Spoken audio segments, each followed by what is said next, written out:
نحمده ونصلي على رسوله الكريم اما بعد فاعوذ بالله من الشيطان الرجيم بسم الله الرحمن الرحيم رب اشرح لي صدري ويسر لي امري واحلل عقدة من لساني يفقهوا قولي۔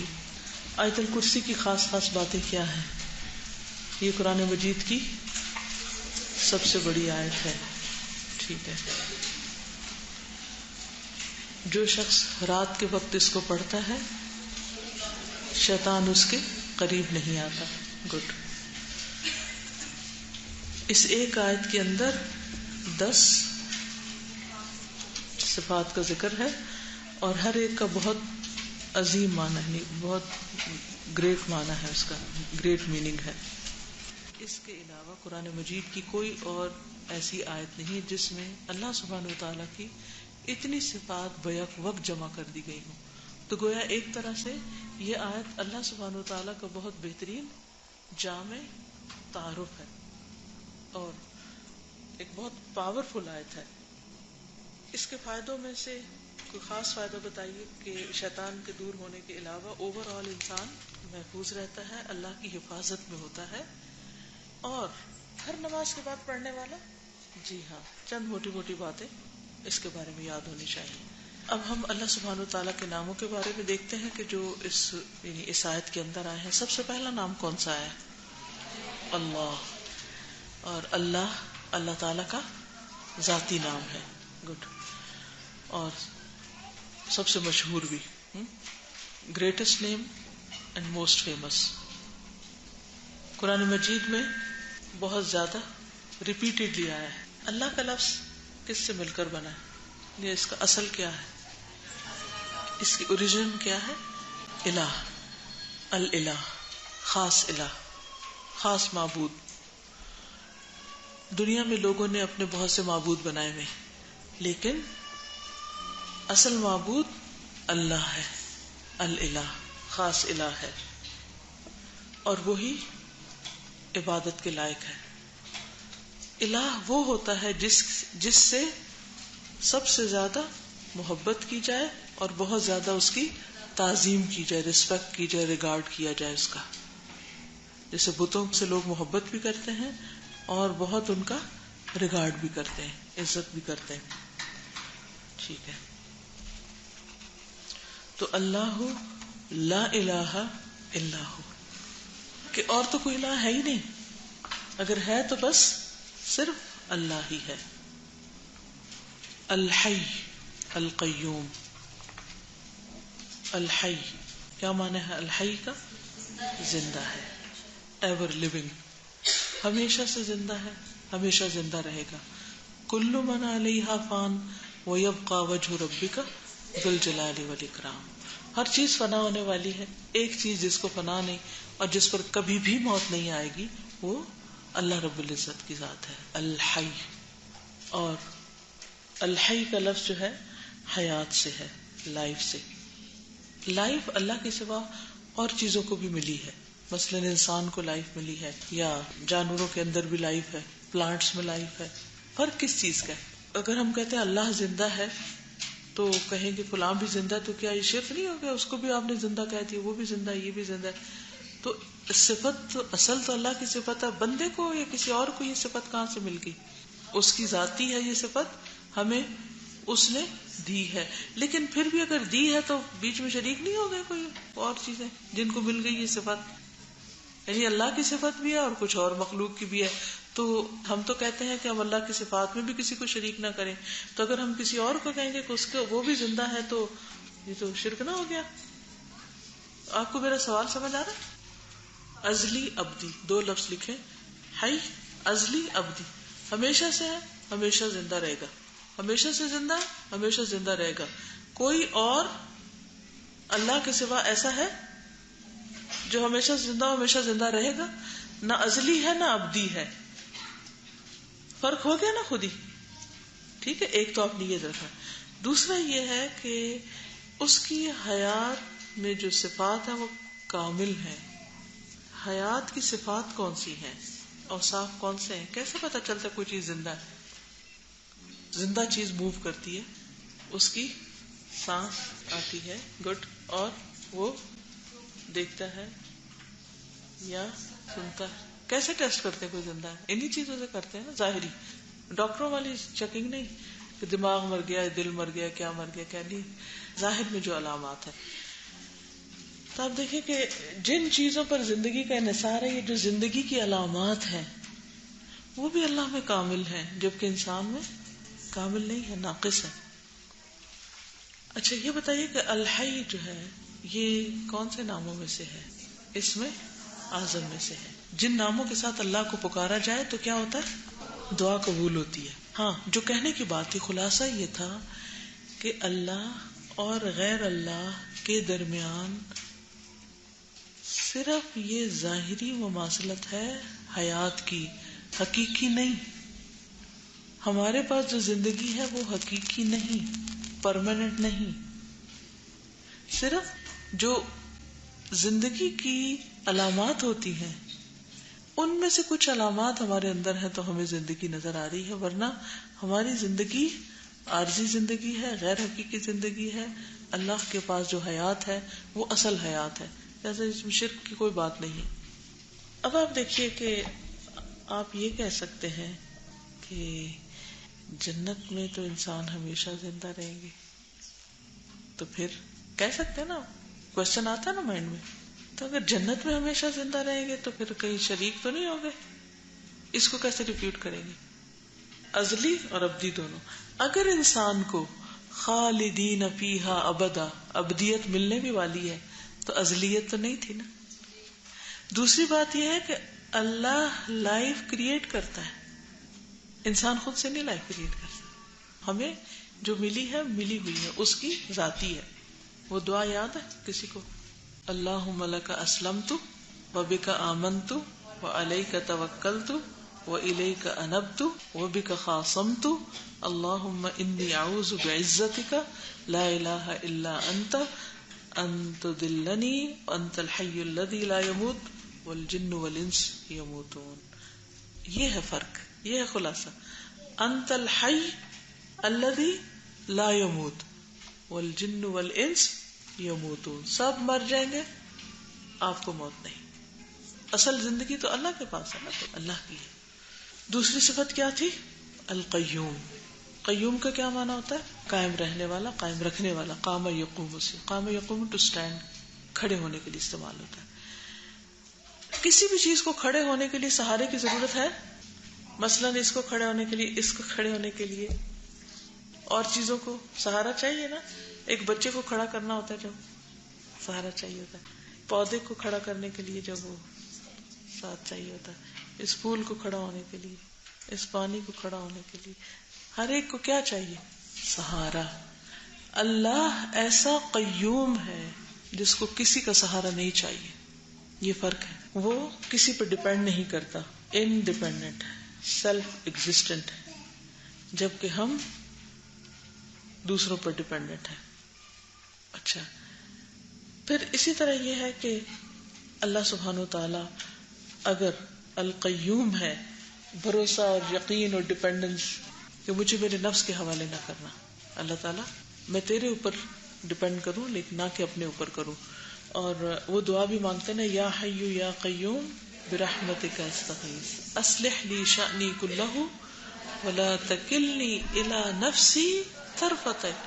صرف پلک جھپنے کی دیر بھی میں اپنے اوپر ڈیپینڈ نہ کروں، اپنے اوپر ریلائے نہ کروں، اپنے اوپر سہارا نہ لوں کہ میں کر لوں گی، یا میرے اندر ہے، یا میرے پاس ہے، یا میری طاقت ہے.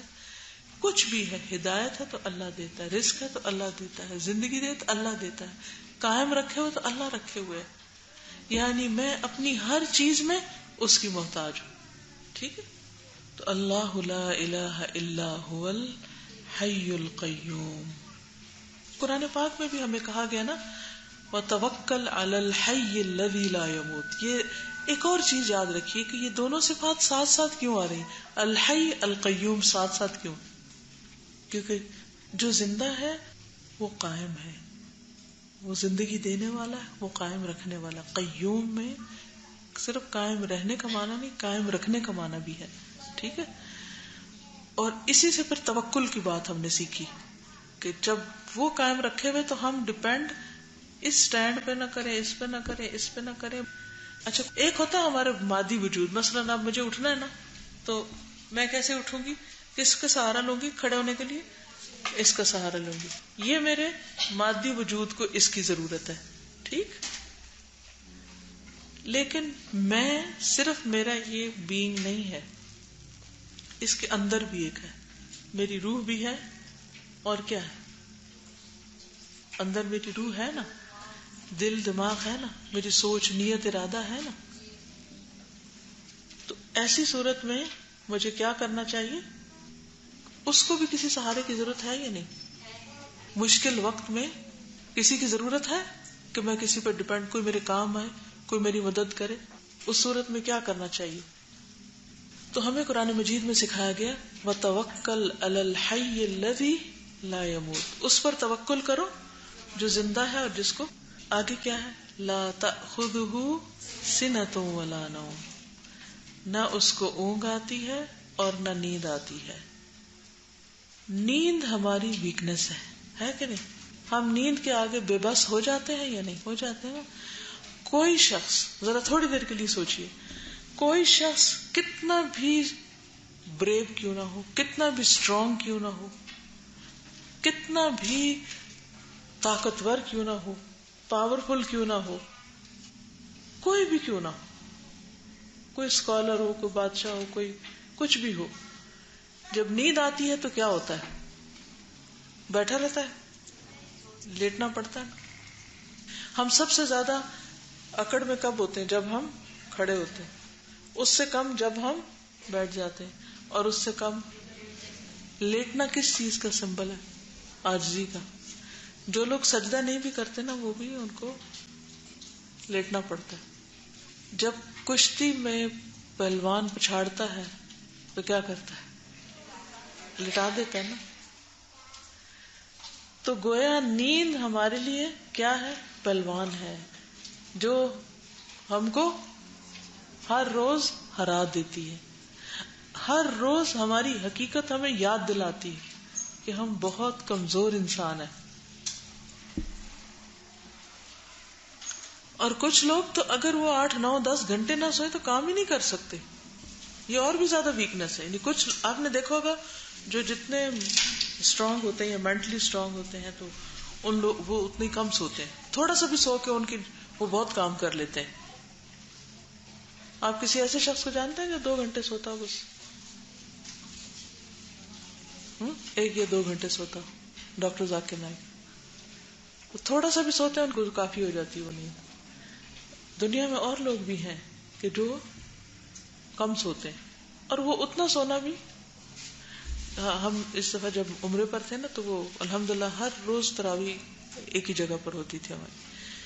تو وہ تراویح کے آس پاس کچھ نہ کچھ باتیں بھی ہوتی تھی. خیر ان کی تھوڑی بیچ میں طبیعت خراب ہوئی تو ڈاکٹر نے کہا کہ آپ اتنا آرام کیا کریں، اس وقت کھانا کھایا کریں. تو وہ کہتے ہیں کہ مجھے موت سے نہیں ڈراؤ، اگر میں مر بھی گیا تو مجھے اس بات کی فکر نہیں، کیونکہ میں نے عام شخص اپنی زندگی کے اتنے گھنٹے استعمال کرتا ہے روزانہ، تو اگر میں عام لوگوں کی نسبت 6 گھنٹے یا 4 گھنٹے بھی روز زیادہ استعمال کرتا ہوں تو آلریڈی میری لائف دوسروں کے مقابلے میں زیادہ ہے. اگر کسی نے 40 سال کام کیا ہے تو میں نے اس کے مقابلے میں 50 آلریڈی کر لیا ہے، کیونکہ میں اتنے گھنٹے کم سوتا ہوں. اصل میں زندگی کیا ہے؟ جب ہم جاگ کے کچھ کر رہے ہوتے ہیں، اور جب ہم کچھ کر نہیں رہے تو سو رہے ہوتے ہیں تو وہ تو مرے ہوئے ہوتے ہیں. وہ تو موت کے برابر ہے نا. نیند کیا ہے؟ موت کی بہن. تو اس میں وہ تو کچھ نہیں کر رہے، ہم گویا ہم ہے ہی نہیں دنیا میں. تو جتنا زیادہ کوئی اپنے نفس کے ہاتھوں ویک ہوتا ہے، کمزور ہوتا ہے، جس کی زندگی میں کوئی مقصد نہیں ہوتا، اس کو سونے کے سوا کوئی کام نہیں ہوتا، اور وہ اسی پہ ہی ناراض رہتا، مجھے سونے نہیں دیا گیا، میری نیند نہیں پوری ہوئی. وہ اس کے سر پہ سوار رہتی ہے بات. اتنا سیلف پٹی کا شکار ہو جاتے ہیں اگر کسی دن کم سونے کو ملے. بھوکے رہ لیں گے، کھانا نہ ملے کوئی بات نہیں. اگر نیند آ رہی ہے، مثلا اگر 2 چیزوں میں ایک میں چوائس کرنی پڑے، سونے اور کھانے میں، اگر نیند آ رہی ہے اور کھانا بھی رکھا ہوا تو بعض اوقات آپ نے دیکھا کہ مزیدار بھی کھانا پڑا ہو نا تو ہم کہتے ہیں بس ہمیں سونے دو. ایون بعض اوقات شدید پیاس بھی لگی ہوتی ہے لیکن اگر نیند آ رہی ہے تو ہم کہتے ہیں چھوڑو پانی، اگر پانی پیے تو آنکھ کھل جائے گی اس لیے سو جاتے ہیں، اٹھ کے پانی پی لیں گے. یعنی انسان اتنا کمزور ہے، اتنا بے باسا نیند کے آگے. اب اس کمزوری اپنی کو دیکھیے اور اللہ سبحانہ وتعالیٰ کی ذات کو کہ وہ کبھی سویا ہے ہی نہیں. صرف ایک ہی ہستی جو کبھی نہیں سوئی کیا اس کو اونگ بھی نہیں آتی. کیونکہ اگر ہم کبھی تھوڑا سوئے نا تو پھر سارا دن کیا کرتے رہتے ہیں، ادھر سوئے ادھر سوئے ادھر سوئے، نہ پتہ چلتا لوگوں میں بیٹھے ہیں، نہ پتہ چلتا کسی نماز پڑھ رہے ہیں، حتیٰ کہ ہم نماز میں بھی سو جاتے ہیں. کبھی سوئے آپ نماز میں؟ کلاس میں تو خیر وہ تو بہت ہی اچھی سونے کی جگہ ہے، میٹھی میٹھی لوریاں مل رہی ہوتی ہے تو سونا ہی سونا ہے. تو انسان کی بہت سی ویکنیس ہے لیکن اس میں سب سے بڑی ویکنیس اس کی نیند ہے. بھوکا بھی انسان زندہ رہ لیتا ہے لیکن اگر اس کو مسلسل کچھ عرصہ جگایا جائے تو مر جائے، وہ برداشت ہی نہیں کر سکتا. یعنی کوئی نسخہ ہے ہی نہیں کہ آپ اپنے آپ کو، مثلا مہاتما بدھ اور لوگوں نے کئی دن فاقے بھی کیے پھر بھی زندہ بچے رہے، لیکن سونے سے وہ بھی نہیں، کہیں نہیں. آپ کو پوری تاریخ میں یہ نہیں ملے گا کہ فلاں بندہ تھا ولی اللہ وہ کبھی سویا ہی نہیں تھا. نو وے. یہی سے فرق ہو جاتا خالق اور مخلوق میں. ہاں نیند تو سولی پر بھی آ جاتی، سلیب پہ بھی آ جاتی، لیکن اللہ سبحانہ و تعالی کبھی نہیں سوتے، سوئے ہی نہیں، کبھی غافل ہوئے ہی نہیں. جب قرآن پاک میں آتا ہے نا وَمَا اللَّهُ بِغَافِلٍ عَمَّا تَعْمَلُونَ، کیا مطلب اس کا؟ اللہ غافل ہی نہیں ان کاموں سے جو تم کرتے ہو. مطلب یہ ہے کہ وہ کسی وقت بھی نہ سوتا ہے، نہ نیند آتی، نہ اونگ آتی ہے کہ وہ بھول جائے اور اس کو پتہ ہی نہ چلے کہ بندے کیا کر گئے. کیونکہ اگر وہ سو جائے یا اس کو اونگ آ جائے تو پھر کیا ہوگا؟ بعض اوقات ایسا ہوتا ہے نا، جیسے آپ میں سے کچھ مدرز ہوں گی، کبھی آپ کی طبیعت خراب ہو، کبھی بخار ہو، یا کبھی آپ آکورڈ ٹائم پہ سو جائیں تو بچے کیا کرتے ہیں؟ گھر کا نظام کتنا خراب ہوتا ہے اگر آپ دیر سے اٹھیں یا آپ دن میں زیادہ سو جائیں یا آپ رات جلدی بھی سو جائیں تو سب سے آخر میں سونا پڑتا ہے کہ سب سو جائیں پھر ہم سوئیں گے. گھر تب نظر رکھنی ہوتی. تو اللہ سبحانہ و تعالیٰ تو سارے بندوں کے اعمال دیکھ رہا ہے اور کبھی بھی غافل نہیں ہوا ان سے. اس لیے اس میں اور بندوں میں، مخلوق میں بہت بڑا فرق ہے. لا تأخذہ سنۃ ولا نوم، نہ اس کو اونگ آتی ہے اور نہ اس کو نیند آتی، کسی لمحے بھی وہ غافل نہیں ہوتا. اگر ہم دن کے وقت کوئی کام کرتے ہیں تو ہمارے اعمال شام کے وقت اللہ تعالیٰ کے پاس پہنچ جاتے ہیں، اور اسی طرح رات کے اعمال صبح کے وقت، دن کے کام رات کے وقت اور رات کے کام صبح کے وقت اللہ کے پاس پہنچ جاتے ہیں، اور وہ ہر دم ہمارے اعمال کو دیکھ رہا ہوتا ہے. رات اور دن کے علاوہ آپ دیکھیے کہ جب ہمارے ہاں رات ہوتی ہے تو دنیا کے کسی اور حصے میں دن ہوتا ہے. یہاں دن کے 12 بجے، وہاں رات کے 12 بجے، وہاں رات کا 1 بجے اور یہاں دن کا 1 ہے. تو اگر اللہ سبحانہ وتعالی ہماری طرح رات کو سو جائیں تو وہ لوگ تو پھر موج کریں، جو چاہے کرے، ان کو دیکھنے والا کوئی ہو ہی نہ. تو اللہ تعالیٰ ان کو بھی دیکھتا ہے، سب کو دیکھتا ہے اور سوتا نہیں. لہو ما فی السماوات و ما فی الارض، اسی کے لیے ہے جو کچھ آسمانوں میں ہے اور جو زمین میں ہے. ہیون اور ارتھ میں جو کچھ ہے سب اس کی ملکیت ہے، وہ مالک ہے، وہی مالک. یہ بھی کہا جا سکتا ہے کہ اللہ ہر چیز کا مالک ہے، لیکن یہ کہا کہ لہو، سب سے پہلے لہو، اسی کا ہے. اور اس لہو کی وجہ سے کلام میں حصر پیدا ہو گیا. اگر آپ عربی گرامر تھوڑی سی جانتے ہو تو حصر کا مطلب ہے کہ حصار کر لیا، یعنی کہ کوئی چیز اس آسمان اور زمین میں ایسی ہے نہیں جو اس کی ملکیت نہ ہو. ہر چیز اس کی ملکیت میں، ہر چیز کا مالک وہی ہے. کوئی بھی کریشن جو زمین میں ہے، اب گنیے اس کو، جانیے اس کو، دیکھیے اس کو. کون کون سی؟ آپ میں سے کوئی اسکول ٹیچر ہیں؟ بچوں کو آپ اینیمل کنگڈم کے بارے میں بتاتے ہیں، کتنے قسم کے اینیملز ہوتے ہیں، 4 لیگڈ کرال کرتے ہیں، ایمفیبینز. یعنی اگر آپ صرف ان کے گروپس ہی دیکھیں نا، ان کے گروپ نیم ہی کو دیکھیں، انڈیویجولس کو نہ دیکھیں، گروپ نیمز، تو حیرت ہوتی ہے کہ ان کی ڈفرنٹ جو ان کی اقسام ہیں اور ان کی شکلیں ہیں اور ان کے کلرز ہیں اور ان کے سائزز ہیں اور ان کے کام ہیں اور پھر ان کی فوڈ مختلف طرح کی، اور ان کی عقل گم ہو جاتی ہے کہ اتنی ورائٹی ہے، اتنی ورائٹی. باقی بھی جو مدرز ہیں انہوں نے بچوں کو ہوم ورک کرائے ہوں گے اور پتہ ہوگا کہ جب انہیں ایگزامز میں یاد کرنی ہوتی ہیں ٹرمز، تو ان کو ٹرمز بنا کے نہ یاد کروایا کرے بچوں کو، ان کو اللہ کی کریشن بنا کے دکھایا کرے کہ یہ دیکھیں یہ کس طرح بنایا اس نے، یہ اس کا اور اس کا فرق بتائیں. ان کی آوازیں پھر کیونکہ ملٹی ڈائمینشنل فیچر جو ہیں وہ دکھایا کرے. کسی بھی چیز کو جب ڈیفائن کرنا ہوتا ہے تو اس کا رنگ، کلر، سائز، قسم، اس کی عادتیں، اس کا بہت ساری جو اس کی خصوصیات ہیں ان سب کے ساتھ. یہ سب کچھ کس کا ہے؟ جس نے پیدا کیا، obviously جو ان کا کریٹر ہے اسی کا ہے، ہمارا نہیں ہے. ہم تو جانتے بھی نہیں ان کو. اگر ہم جانتے نہیں تو ہم مالک کہاں سے ہو سکتے ہیں؟ مالک بھی نہیں ہو سکتے. لہو ما فی السماوات وما فی الارض. میں نے زمین کی بات حالانکہ آسمانوں کی پہلے ہے، زمین کی میں نے پہلے اس لیے کی ہے کہ زمین ہمارے کلوزسٹ ہے، اس پہ بہت سی چیزیں ہم دیکھتے بھی ہیں. آسمان کی چیزیں تو ہم میں سے کسی نے کوئی دیکھی نہیں سوائے اس کے جو سامنے ستارے سیارے نظر آتے ہیں، دیٹس اٹ. اس سے پیچھے کیا 7 آسمانوں کے ذکر آتا ہے، کس نے 7 دیکھے ہیں؟ اور پھر ان 7 پر کیا کچھ ہے؟ نہ ہونے کے برابر بہت ہی تھوڑا ہے جو ہم جانتے ہیں، لیکن یہ سب اس کا ہے اور اس کے سوا اس میں کوئی دوسرا شریک بھی کوئی نہیں، کیونکہ کسی نے کسی خاص چیز کے پیدا کرنے کا مشورہ بھی نہیں دیا اللہ کو.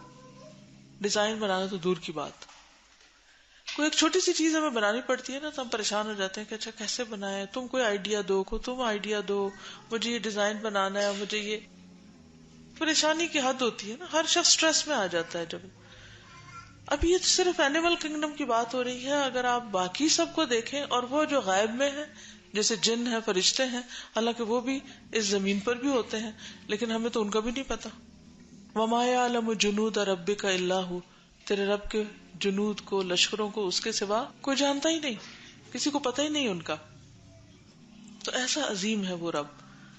آیت الکرسی پڑھنے کا اصل مقصد کیا ہے کہ ہمارے دلوں میں اللہ کی عظمت اور محبت اور بڑائی کا ایسا احساس دل میں جاگزی ہو جائے کہ پھر اس کے سوا ہم کسی اور سے کوئی امید بھی نہ رکھیں، ساری امیدیں صرف اس ذات سے رکھیں کیونکہ وہ سب کچھ کر سکتا ہے.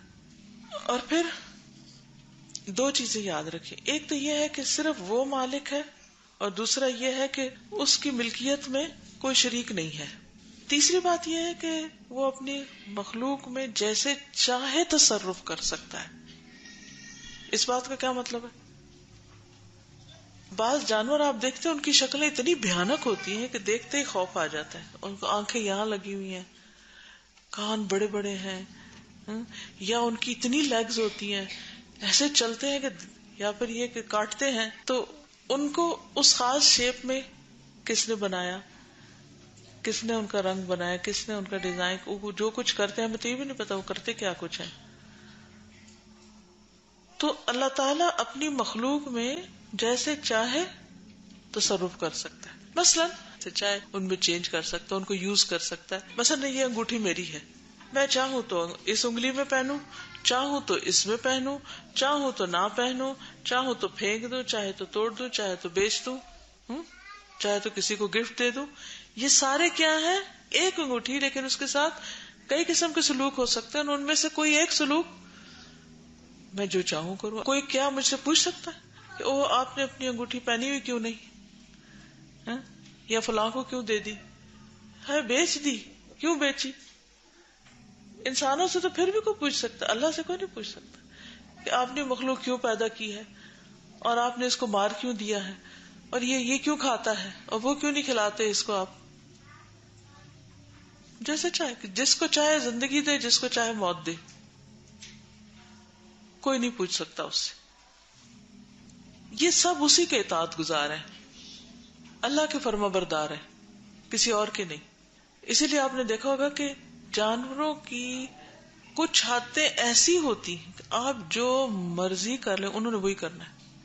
مثلا کچھ جانوروں کی دم جو ہوتی ہے وہ ٹیڑھی ہوتی ہے, جو مرضی کر لیں اس نے سیدھا نہیں ہونا. اللہ نے ان کو بنایا ایسے, وہ اللہ کا حکم مانتے اپنی ساخت میں, اپنے کاموں میں, اور اسی اپنی خاص زبان میں تسبیح کرتے ہیں, اور اپنی حیات نہیں چھوڑتے, اپنی عادتیں نہیں چھوڑتے. جو اللہ چاہتا وہی ہوتا.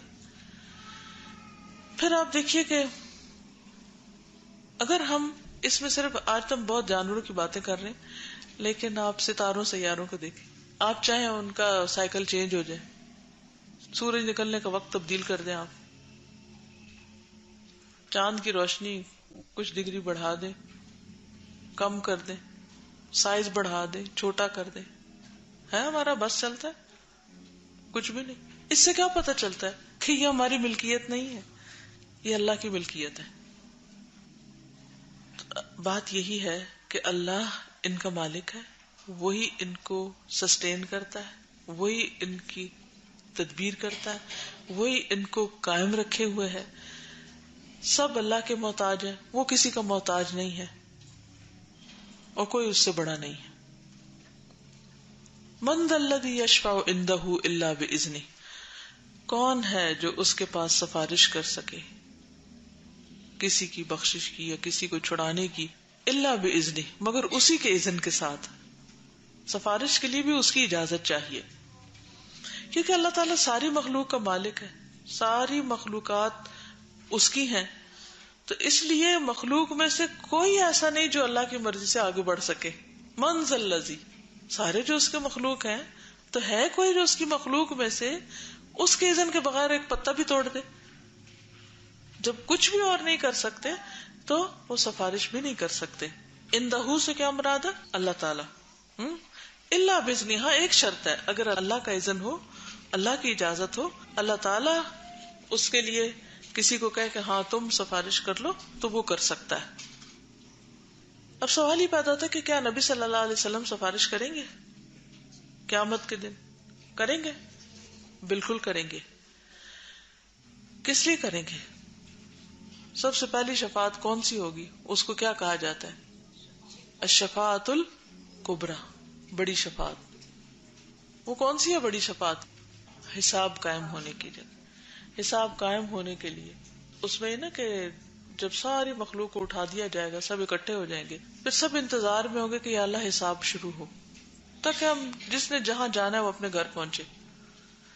اس کو آپ اس سے اندازہ کریں کہ اگر کبھی آپ کو ایئرپورٹ پہ رکنا پڑے تو آپ کی کیفیت کیا ہوتی ہے. آپ ٹرانزٹ میں ہیں, اپنی مرضی سے آپ گھنٹوں کہیں بیٹھے رہیں, لیکن اگر آپ ٹرانزٹ پہ ہیں, 2 گھنٹے کا ٹرانزٹ ہے کسی ایئرپورٹ پہ, تو کیا محسوس ہوتا ہے؟ جب ٹکٹ لے رہے ہوتے ہیں تو کہتے ہیں اچھا کتنے گھنٹہ وہاں رکنا ہوگا, تو وہ انتظار کتنا مشکل لگتا ہے کہ اچھا اگلی اور اگر کسی وجہ سے اگلی فلائٹ لیٹ ہو تو کیا کیفیت ہوتی ہے. اسی طرح اگر آپ یہاں بیٹھے نا, گھنٹہ بھی بیٹھے رہے تو کوئی بات نہیں, لیکن اگر آپ یہاں سے باہر جائیں اور آپ کی گاڑی نہ آئی ہو اور گیٹ پر آپ کو 1 گھنٹہ کھڑا ہونا پڑے, وہ گیٹ پر انتظار میں 1 گھنٹہ مشکل ہے. یہاں 1 گھنٹہ بیٹھنا مشکل ہے یا وہاں 1 گھنٹہ کھڑے ہونا مشکل ہے؟ حالانکہ وقت تو یہ بھی گزر رہا ہے, وقت وہ بھی گزرتا ہے, اسی سپیڈ سے گزرتا ہے, لیکن وہاں بہت مشکل ہے کہ انتظار کا وقت ہے. اسی طرح یہ جو انتظار کا وقت ہوگا قیامت کے دن کے حساب قائم ہو, لوگ اتنے تنگ آ جائیں گے کہ لوگ کہیں گے یا اللہ تو حساب قائم کر, چاہے ہمیں جہنم میں بھیج دے لیکن یہاں سے نکال. اسی لیے کہا جاتا ہے کہ الانتظار اشد من الموت, انتظار موت سے بھی زیادہ سخت چیز ہے. پین فل چیزوں میں, ساری بیماریوں میں, ساری تکلیفوں میں سب سے زیادہ شدت کی تکلیف کیا ہے؟ موت کی تکلیف. موت سب سے زیادہ تکلیف دہ چیز ہے, شدید ترین. کہتے ہیں انتظار اس سے بھی شدید ہے. تو بہرحال پہلے لوگ حضرت آدم کے پاس جائیں گے، وہ کہیں گے میں نہیں کر سکتا، نوح کے پاس جاؤ، وہاں جائیں گے وہ کہیں گے میں بھی یہ نہیں کر سکتا، موسیٰ کے پاس جاؤ، عیسیٰ کے پاس جاؤ، تو مختلف پیغمبروں کے پاس جائیں گے، حتیٰ کہ حضور صلی اللہ علیہ وسلم کے پاس ہے، ابراہیم علیہ السلام کے پاس بھی جائیں گے، کوئی مدد نہیں کرے گا. پھر حضور صلی اللہ علیہ وسلم اللہ کے حضور سجدے میں پڑ جائیں گے، دعا کریں گے، پھر اللہ تعالیٰ فرمائے گے اچھا مانگو کیا مانگتے ہو. تو اس وقت وہ سب کی طرف سے ایک طرف سفارش کریں گے یا اللہ حساب قائم کر دے، پھر حساب قائم ہوگا. بعض کہتے ہیں کہ وہ دن 50,000 سال کے برابر ہے، اللہ عالم، لیکن آتا تو یہی ہے کہ سارے لوگ پریشان ہوں گے، ایک پریشانی کا ایک عالم ہوگا. لیکن ایک اور حدیث میں آتا ہے نا کہ مومن کے لیے وہ وقت فرض نماز کی قیام جتنا ہوگا، جتنی دیر میں فرض نماز ہم پڑھتے ہیں. لیکن بہرحال وہ اتنے سارے لوگوں کو دیکھ کے اور حساب کا شروع ہونا اور لائنوں میں کھڑے ہونا، اور پھر لیکن اللہ تعالیٰ جب شروع کریں گے تو ظہر کی نماز تک کے وقفے میں دن کے حصے میں پورا کر دیں گے سب کا، یعنی جتنا صبح سے ظہر تک کا وقت ہوتا ہے نا ورکنگ آور عام طور پہ، اتنے میں سب کا حساب ہو جائے گا. سریع الحساب، وہ تیز حساب کرنے والا ہے، جلد حساب کرنے والا ہے. اصل بات یہ ہے کہ آخرت کا مرحلہ کوئی آسان نہیں ہے، جس سے ہم اکثر بے خبر رہتے ہیں، غافل رہتے ہیں. کبھی سلگتی لکڑی دیکھی، جلتی لکڑی دیکھی، کبھی کوئلہ جلتا دیکھا ہے؟ اس کے اندر ایک عجیب جلنے کی آواز ہوتی ہے، ایک سلگ سی ہوتی ہے نا. سوچئے کہ جو لوگ جہنم میں جائیں گے ان کے جسم اسی طرح کوئلے کی طرح سلگ رہے ہوں گے، کوئی معمولی نہیں ہے آگ کا عذاب، اور ان چیزوں سے بچنے کی ضرورت ہے. تو دوسری شفاعت ہوگی جہنم سے اہل ایمان کو نکالنے کی. پہلی تو ہے کہ حساب قائم ہو، اور دوسری شفاعت کہ کس کس کو جہنم سے نکالا جائے.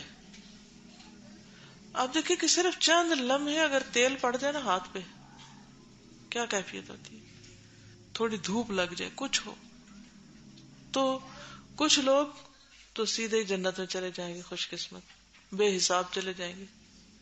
لیکن کچھ لوگوں کو حساب دینا ہوگا، وہ انتظار کریں گے، کھڑے ہوں گے. کچھ لوگ جہنم میں چلے جائیں گے اور پھر وہاں سے حضور صلی اللہ علیہ وسلم کی شفاعت کے ساتھ نکالے جائیں گے. بعض لوگ ڈٹ کے غلط کام کرتے ہیں، کیا کہتے ہیں کہ اللہ کے رسول ہماری شفاعت کر دیں گے. تو یہ بات یاد رکھنی چاہیے کہ کون ہے جو سفارش کرے مگر اللہ کے اذن کے ساتھ. کون ہے؟ اللہ ہی ہے جو اصل اجازت دے گا. ہاں حضور صلی اللہ علیہ وسلم شفاعت کریں گے، لیکن اس وقت کریں گے جب لوگ پریشان ہوں گے حساب قائم کرنے کے لیے، اور دوسرے جب لوگ جہنم میں چلے جائیں گے، حتیٰ کہ آخری شخص جس کے دل میں رائی دانے برابر بھی ایمان ہوگا اس کو بھی جہنم سے نکال لیا جائے گا. لیکن جو پکے کافر اور پکے منافق ہوں گے ان کا ٹھکانہ ہمیشہ ہمیشہ ہمیشہ کے لیے آگ ہوگا. اللہ تعالیٰ ہم سب کو اس سے محفوظ رکھے اور ہر طرح کے کفر سے بچائے. یعلم ما بین ایدیہم وما خلفہم، وہ جانتا ہے جو ان کے سامنے ہے اور جو ان کے پیچھے. یعنی اس کا علم اتنا وسیع ہے کہ آگے پیچھے کا سب جانتا ہے. اللہ کے سوا کسی اور کا علم اتنا وسیع نہیں ہے. اور پھر چھوٹی بڑی ہر چیز پر اس کا علم چھایا ہوا ہے، باریک سے باریک چیز اس کو پتا ہے اور بڑی سے بڑی ہیوج چیز اس کو پتا ہے. دنیا کا بھی پتا ہے، آخرت کا بھی پتا ہے، ماضی کا بھی پتا ہے، مستقبل کا بھی پتا ہے. اس طرح کا علم کسی کے پاس بھی نہیں ہے. ٹھیک ہے، اس کو یہ بھی پتا یعلم ما یلج فی الارض وما یخرج منہا، وہ جانتا ہے زمین میں کیا گیا ہے. کیا کیا جاتا ہے زمین میں؟ کیا جاتا ہے؟ بیج، پانی، مردے، بہت کچھ جاتا ہے. اور جو اس میں سے پھر نکلتا ہے اس کو سب پتا ہے. اور ما ينزل من السماء، کیا کیا اترتا ہے، بارش، وحی اور فرشتے. ٹھیک ہے، رحمتیں، اللہ کے احکامات. ما ينزل من السماء وما يعرج فيها، کیا چڑھتا ہے، اعمال وغیرہ. ہمیں نہیں پتا، اللہ کو پتا ہے، وہ جانتا ہے. پھر یعلم السر وما اخفا، چھپے ہوئے کو جانتا ہے اور اس سے بھی زیادہ مخفی کو، ہر راز کو جانتا ہے جو کسی کو نہیں پتا، نگاہوں کی خیانت جانتا ہے، یعلم خائنۃ الاعین وما تخفی الصدور، جو سینے چھپائے ہوئے ہیں، وَلَقَدْ خَلَقْنَا الْإِنسَانَ وَنَعْلَمُ مَا تُوَسْوِسُ بِهِ نَفْسُهُ، دلوں کے اندر اٹھنے والے وسوسے تک جانتا ہے، ہر چیز وہ جانتا ہے، کہاں چھپ سکتے ہیں، کہاں بھاگ سکتے ہیں۔ اس کے برعکس مخلوق کے پاس اس علم کا اتنا حصہ بھی نہیں جتنا ایک سمندر میں سے ایک چڑیا چونچ میں ایک پانی کا قطرہ نکالے، ساری مخلوق کا علم بس اس قطرے جتنا ہے اس سمندر کے مقابلے میں، نہ جاننے کے برابر۔ اول تو ہم کسی ایک فیلڈ کا بھی احاطہ نہیں کرتے، چاہے کوئی کسی میں پی ایچ ڈی ہو یا ماسٹرز ہو یا کچھ بھی تخصص کا درجہ رکھتا ہو، لیکن ہر چیز نہیں جانتا۔ مثلا آپ دیکھیں کہ صرف اسلامک سٹڈیز کو ہی آپ دیکھیں، اس میں اگر کسی کی قرآن میں مہارت تو ضروری نہیں، حدیث میں اگر چلو دونوں میں ہو تو فقہ میں نہیں، اگر اس چلو تینوں میں ہو تو ہسٹری میں نہیں، اگر چاروں میں ہو جائے تو مزید اور جو اس کے آگے برانچز ہے اس میں نہیں۔ کس پی ایچ ڈی پہ کس چیز پہ ہوتی ہے؟ کسی ایک چیز پہ، ایک سبجیکٹ ٹاپک پہ ہوتی ہے، اور وہ بس اتنے چیز کو جو جانتا ہے، باقی کا عام طور پہ وہ بھی جاہل ہوتا ہے۔ کسی ایک علم کے سارے پہلوؤں کا احاطہ وہ نہیں کرتا، یہ صرف اور صرف اللہ کی شان ہے۔ وَلَا يُحِيطُونَ بِشَيْءٍ مِّنْ عِلْمِهِ إِلَّا بِمَا شَاءَ، اور اللہ کے علم میں سے وہ کسی چیز کا احاطہ نہیں کر سکتے مگر جو وہ خود چاہے، جتنا وہ خود دینا چاہے۔ یہ بھی اللہ کی اپنی تقسیم ہے، اسی لیے ہمیں کیا کہا گیا؟ دعا مانگو ربی زدنی علما،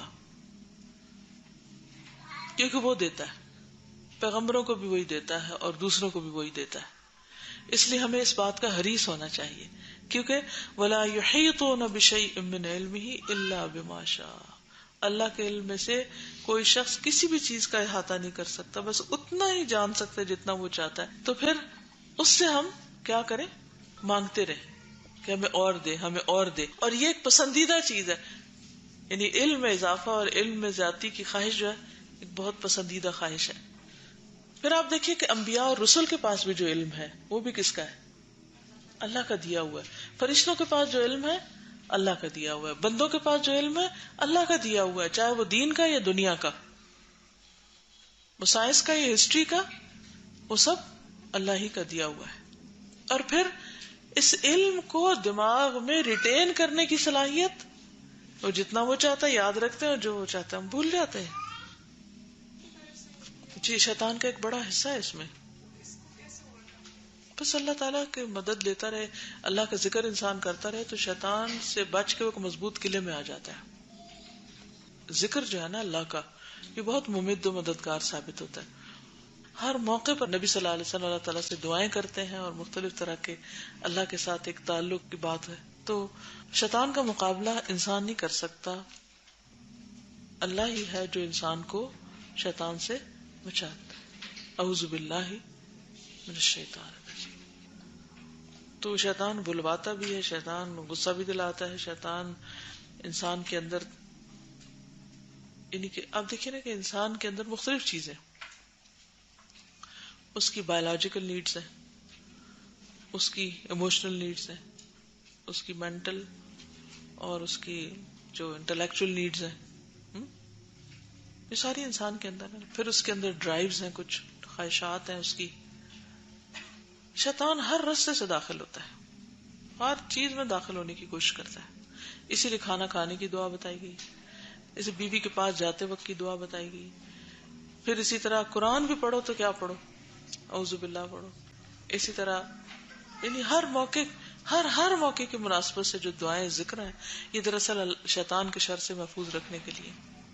تو وسع کرسیہ السماوات والارض، وسع چھائی ہوئی ہے، کرسیہ اس کی کرسی، اس کی کرسی کے بارے میں جو معنی کیا جاتا ہے وہ اس کا فٹ سٹول، ایک ہے اس کا عرش اور ایک ہے اس کی کرسی۔ کتنی بڑی ہے اس کی کرسی؟ صرف اس کا فٹ سٹول کتنا ہے بڑا؟ وسع کرسیہ السماوات والارض۔ ایک طرف اس کے علم کی وسعت ہے، وَلَا يُحِيطُونَ بِشَيْءٍ مِّنْ عِلْمِهِ إِلَّا بِمَا شَاءَ، اور دوسری طرف اس کے اختیار اور اس کا جو اس کے عرش کی وسعت اور اس کی طاقت، ان سب کا اظہار ہے۔ ایک ہے جو تھرون ہے اس کا، وہ سب سے گریٹسٹ چیز ہے دنیا میں، یعنی کائنات کے اندر نون چیزوں میں سب سے بڑی چیز اس کی کریشن میں سے اس کا عرش ہے. اور اس کا عرش کے آگے جو اس کا فٹ سٹول ہے وہ کتنا بڑا ہے، اس کے بارے میں آتا ہے کہ ساتوں زمین اور آسمان اس کے سامنے ایک مندری کی طرح جو صحرا میں پھینک دی جائے. صحرا کا پتہ نا آپ کو، ڈیزرٹ کتنا بڑا ہوتا ہے، چاروں طرف پھیلا ہوا، اس کے اندر اگر کوئی ایک رنگ ڈال دے نظر آئے گی، کتنی چھوٹی نا. تو ساتوں آسمان اور زمین وہ رنگ ہے کس کے مقابلے میں؟ اس کی کرسی کے مقابلے میں. اور اس کی کرسی پھر اسی طرح ہے اس کے عرش کے مقابلے میں، یعنی اس کے جو فٹ سٹول ہے. تو کرسی جو ہے وہ عرش کے بعد سب سے بڑی چیز ہے. ٹھیک ہے، پھر ساتوں آسمان، ساتوں زمینیں اور باقی چیزیں. تو اس سے دراصل اللہ کی عظمت، اس کے علم اور اس کی قدرت کا پتہ چلتا ہے ان دو آیتوں سے. وَلَا يَئُودُهُ حِفْظُهُمَا، ان دونوں کی حفاظت اس کو تھکاتی ہی نہیں، اس کو بور ہی نہیں کرتی. کن دونوں کی حفاظت؟ زمین و آسمان کی حفاظت. وہ سوتا ہی نہیں، وہ آنکھ بھی نہیں جھپکتا، اور ان کی حفاظت اس کے لیے کچھ مشکل کام نہیں.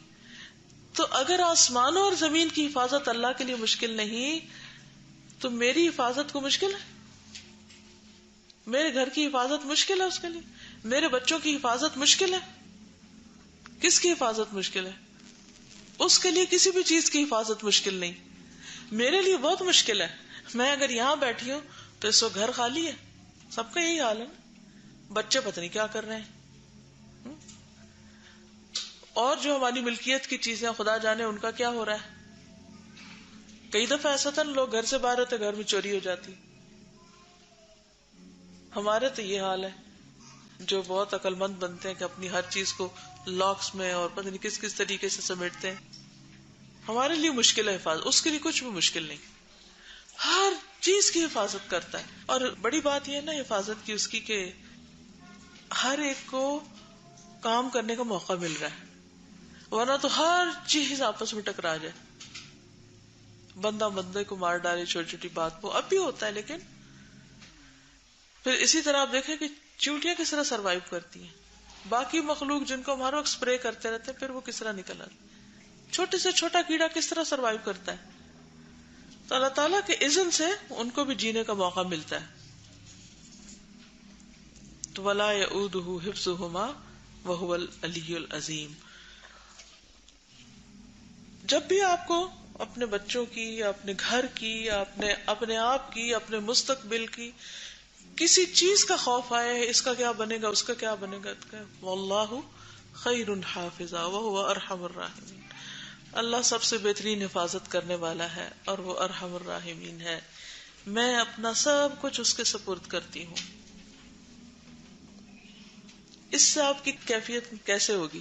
اطمینان، سکون، بے فکر. مثلا آپ بچوں کو 100 باتیں سمجھاتے ہیں، یہاں نہیں جانا، یہ نہیں کرنا، وہاں نہیں ہاتھ ڈالنا، ایسا نہیں کرنا، ویسا نہیں کرنا. گھر سے نکلتے ہیں تو آپ کو ایک پریشانی لاحق ہو جاتی. اب 5 بچے مثلا آپ کے، آپ 5 جگہوں پہ جا سکتے ہیں 5 کے ساتھ؟ نہیں جا سکتے. آپ ان کی شادی کرتے ہیں، آپ کو پھر فکر رہتا پتہ نہیں اب ان کا کیا ہوگا. ان کی حفاظت کر سکتے؟ نہیں کر سکتے. ہم سو رہے ہیں، اپنے گھر کی حفاظت کر سکتے؟ نہیں کر سکتے. کس کس چیز کی ہم کر سکتے؟ تو یہ سارا بوجھ ہم اپنے اوپر لے لیں. سٹریس، اسی کا نام سٹریس ہے. اس کا کیا ہوگا، اس کا کیا ہوگا، اس کا یہ نہ یہ ہو جائے، وہ نہ ہو جائے. کچھ لوگ تو بہت ہی چوئے ہوئے ہوتے ہیں، اور فوبیاز ہوتے ہیں ان کو مختلف طرح کے، اس سے طرح طرح کے خوف آتے ہیں. خوف کا علاج صرف یہی کہ انسان اللہ کی جناب میں بنا لے، اپنے آپ کو اللہ کے حوالے کر دے. اور ہر چیز جس کے جانے کا ڈر ہے، جس کے چوری ہونے کا ڈر ہے، وہ کیا کرے، اس کو اللہ کے سپرد کر دے. وَهُوَ الْعَلِيُّ الْعَظِيمُ، اور وہ بڑا ہے، بہت ہی عظیم. قرآن پاک میں العلی العظیم کا لفظ بھی آتا ہے، العلی الکبیر کا بھی آتا ہے، العلی الحکیم کا بھی آتا ہے. اس کا مطلب یہ ہے کہ وہ اپنی ذات میں، اپنی صفات میں، اپنے قہر میں، اپنے وجود میں، ہر چیز میں سب سے ٹاپ اوپر ہے. علی، اور علی کے ساتھ پھر عظیم، وَهُوَ الْعَلِيُّ الْعَظِيمُ. اس کو مزید فورٹیفائی کرے، یعنی کہ مزید قوت دے رہا ہے. اب آپ دیکھیے وہ سب سے بلند ہے.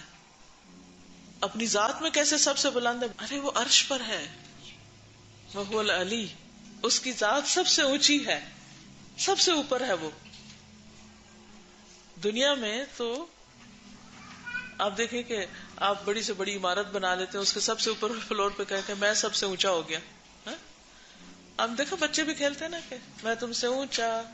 تو ایک انسان کے اندر ایک کمزوری ہے اس کی کہ میں اونچا ہو جاؤں کسی طرح. جس کا قد چھوٹا ہوتا ہے وہ ایک کمپلیکس میں رہتا ہے، ایڑیاں اٹھا اٹھا کے چلتے ہیں، ہیل بڑی بڑی پہنتے ہیں علی بننے کے لیے نا، اونچے ہونے کے لیے. اسی طرح مرتبہ مقام کے اعتبار سے لوگ اونچا ہونا چاہتے ہیں. لیکن یہاں پر آپ دیکھیے کہ اللہ سبحانہ وتعالیٰ اپنی ذات میں بھی اس کے عرش کے اوپر کچھ نہیں، اور ساتوں آسمان. اور پھر جب معراج پر حضور صلی اللہ علیہ وسلم تشریف لے گئے تھے تو وہ آخری مقام جو اللہ تعالیٰ کا عرش ہے وہاں تک تو جبریل بھی نہیں جا سکتا، کوئی بھی نہیں جا سکتا. ٹھیک ہے، تو وہ سب سے بلند ہے. پھر آپ دیکھیے کہ اس کی جتنی بھی صفات ہیں ان میں وہ ہر چیز پر بلند ہے، ہر چیز پر، اپنی قوت میں، اپنے اختیار میں، اپنے ہر معاملے میں وہ سب سے اونچا ہے. اب آپ دیکھیں کہ ہم عام طور پر جب کسی مشکل کا شکار ہوتے ہیں تو ہم کیا چاہتے ہیں؟ کس کے پاس جائیں؟ کس کے پاس جائیں؟ کسی بڑے کے پاس جائیں. تو اصل بڑا کون ہے؟ اللہ. تو سب سے پہلے تو مسلح بچھائیں اور بڑے کے پاس جائیں، پھر باقی کام کریں. اس لیے العلی، العظیم، اور علو میں تو بلندی آتی ہے نا، اور عظیم میں عظمت ہے. عظمت اور علو میں کیا فرق ہے؟ مقام اور مرتبے کی طرف اشارہ ہے. علو تو اس کا یعنی کہ فزیکلی اس کا سب کے اوپر ہونا ہے، اور عظمت میں مقام، مرتبہ، یہ تمام چیزیں آ جاتی ہیں. مقصد یہ ہے کہ جتنی تعظیم اس کی جانی چاہیے، جتنا بڑا مقام اور مرتبہ ہماری نگاہ میں اللہ سبحانہ وتعالیٰ کا ہونا چاہیے اتنا کسی اور کا نہ ہو. سمجھ گئے؟ وہ ہے العلی العظیم. اسی لیے قرآن پاک میں آتا ہے ما لکم لا ترجون للہ وقارا. کیا ہے تم کو اللہ کے لیے تم کسی وقار کی توقع نہیں رکھتے، نہیں تم اس کی عظمت نہیں کرتے، اس کی اہمیت نہیں دیتے، اس کو امپورٹنس نہیں دیتے. اس کو امپورٹنس دینے کے کیا طریقے ہیں؟ اس کی اطاعت کی جائے، اس کی نافرمانی نہ کی جائے، اس کی شان کی بلندی کو دیکھی جائے، اپنے گناہوں کے چھوٹا ہونے کو نہ دیکھا جائے. پھر اللہ تعالیٰ کی شریعت کی تعظیم، اس کے احکام کی تعظیم کی جائے، شاعر اللہ کی تعظیم کی جائے، وہ چیزیں جو اس کے ساتھ ایسوسیٹ کرتے ہیں ان سب کی تعظیم. اس کے کلام کی تعظیم کیسے؟ قرآن کی تعظیم کیسے؟ اس کو امپورٹنس دی جائے. اس کے رسول کی تعظیم کی جائے، ان کے مقام، مرتبے، پھر ان کے اقوال وغیرہ. پھر اسی طرح یہ ہے کہ اس کے دین کی تعظیم کی جائے. دین کی تعظیم کا کیا مطلب ہے؟ دین کو رسپیکٹ دینا. بالکل بالکل دین کے شعائر کا مذاق نہ بڑھایا جائے، اس کے احکامات کا مذاق نہ اڑایا جائے، کسی بھی قسم کا، ہر چیز پر اس کو ترجیح دی جائے. یہ دعا آتی ہے اسأل اللہ العظیم رب العرش العظیم ان یشفیک. جب کوئی بیمار ہوتا ہے تو یہ دعا پڑھی جاتی. اب آپ دیکھیں کہ اتنی زبردست دعا ہے، اسأل اللہ العظیم رب العرش العظیم ان یشفیک. تو اللہ کے ناموں کے ساتھ جب ہم اللہ کو پکارتے ہیں تو دعائیں قبول ہوتی. کہتے ہیں کہ اگر کسی کی موت نہ لکھی ہو تو اس دعا کو پڑھنے سے جو کوئی بیمار کے پاس جا کے اس پر پڑھے پورے شعور کے ساتھ تو اللہ تعالیٰ اس کو شفا دے گا. یہ یا کنستین میں لکھی ہوئی ہے، بیمار کی عیادت کے وقت پڑھنے کی دعا ہے. آج کے لیے اتنا ہی کافی ہے کیونکہ پھر مغرب قریب ہے تو آپ لوگ گھر وقت پہ پہنچ جائیں. لیکن انشاءاللہ نیکسٹ ویک ہم اگلی دعا شروع کریں گے. میں چاہوں گی کہ آپ سب لوگ اچھی طرح اس کا ترجمہ بھی یاد کر لیں اور اس کے اندر جو اللہ تعالیٰ کی صفات کا ذکر ہے ان کو بھی اچھی طرح اپنے ذہن میں بٹھا لیں. ٹھیک ہے؟ کچھ کہنا چاہیں یا کوئی سوال ہو تو ایک آدھ سوال کر لیجیے، باقی اجازت ہے. جی آپ فرمائیے. جس کو اللہ اجازت دے کریں گے، مگر جس کو اللہ اجازت دے. حافظ قرآن ہے یا اور کسی طرح اللہ کا محبوب ہے، مقرب ہے، لیکن اٹس ناٹ اوپن. ٹھیک ہے؟ It's conditional. سب سے بڑی کنڈیشن کیا ہے؟ اللہ کی اجازت. وہ کبھی دنیا میں کسی کے ساتھ کام ہوتا ہے نا تو کہتے ہیں فلاں کی اپروول لے کر آئے. اس کے اپروول نہیں تو کام نہیں ہو. اپروول لینے کا معنی سمجھتے نا اچھی طرح. بس بات یہ ہے کہ ہمیں کیا معلوم کہ انہوں نے اپنے لیے کوئی ایسی دعا کی کہ نہیں. ایک یہ ہے کہ رحمت کے وہ آسپیکٹ یا مظاہر جو ہمیں نظر آتے ہیں ہم اس میں ریسٹرکٹ کرتے ہیں. رحمت کو ہم ڈیفائن صرف ظاہر نظر آنے والی چیزوں میں کرتے ہیں, یا ہم ایکسپیکٹ کرتے ہیں کہ اللہ تعالیٰ کو ہم رحیم اس وقت مانیں گے جب وہ یہ اور یہ اور یہ کرے, اور اگر اس نے یہ نہیں کیا تو وہ رحیم نہیں. یہ نہیں ہے معنی اس کا. مثلا ایک شخص کی موت ہمارے نزدیک ایک حادثہ ہو سکتی ہے, ایک بہت بڑی ٹریجڈی ہو سکتی ہے, لیکن اس کے لیے وہ ایک بہت بڑی رحمت ہو سکتی ہے, اس کی شہادت ہو سکتی ہے, کیونکہ جو مظلوم مارا جاتا ہے, بے گناہ مارا جاتا ہے, یا یہ کہ وہ اس وقت مر گیا, ہو سکتا ہے اگر وہ زندہ رہتا تو وہ اس سے بڑی مصیبت کوئی دیکھتا. ٹھیک ہے نا. تو ہر چیز اپنے کانٹیکسٹ میں دیکھی جائے گی کہ, اور پھر یہ کہ ہماری ظاہری نگاہیں کچھ اور دیکھتی ہیں اور دوسری طرف کچھ اور. ہمارے نزدیک دنیا صرف یہ نہیں ہے جو آنکھ جھپکنے کی دیر ہے. یہاں ہمارے نزدیک دنیا اس سے بڑی چیز, زندگی جو ہے, زندگی کا کانسیپٹ سمجھنے کی ضرورت ہے. زندگی صرف وہ نہیں ہے کہ جو ہم 20 سال 30 سال یہ دیکھتے ہیں. زندگی وہ ہے جو آخرت کی زندگی, جیسے حضور صلی اللہ علیہ وسلم فرمانا کہ لا عیش الا عیش الآخرہ, کہ زندگی تو آخرت کی زندگی جس کو کبھی ختم نہیں ہونا. ایک شخص جس پر دنیا میں کوئی ظلم کر رہا ہے لیکن وہ صبر کر رہا ہے, یا اس کو وہ بدلہ نہیں لے سکا, تو اللہ نے اس کے لیے جو آخرت کا دن رکھا ہے یہ اللہ کی رحمت ہی کا نتیجہ ہے. یہ سورۃ الفاتحہ میں ہم جو کہتے ہیں نا, الحمدللہ رب العالمین الرحمن الرحیم مالک یوم الدین, تو رب کی تعریف کیوں؟ کیونکہ وہ مالک یوم الدین ہے. حیرت ہوتی ہے کہ قیامت کے دن کا مالک ہے تو اس میں تعریف کی کیا بات ہے. یہی تعریف کی ہے کہ وہ ہر چیز کو اپنے وسیع علم کی بنا پر دیکھ کر اس کا فیصلہ کرے گا اور لوگوں کو ان کے ظلم کا پورا پورا بدلہ دے گا. اجازت. السلام علیکم ورحمۃ اللہ وبرکاتہ. سبحانک اللہم وبحمدک نشہد ان لا الہ الا انت نستغفرک ونتوب الیک.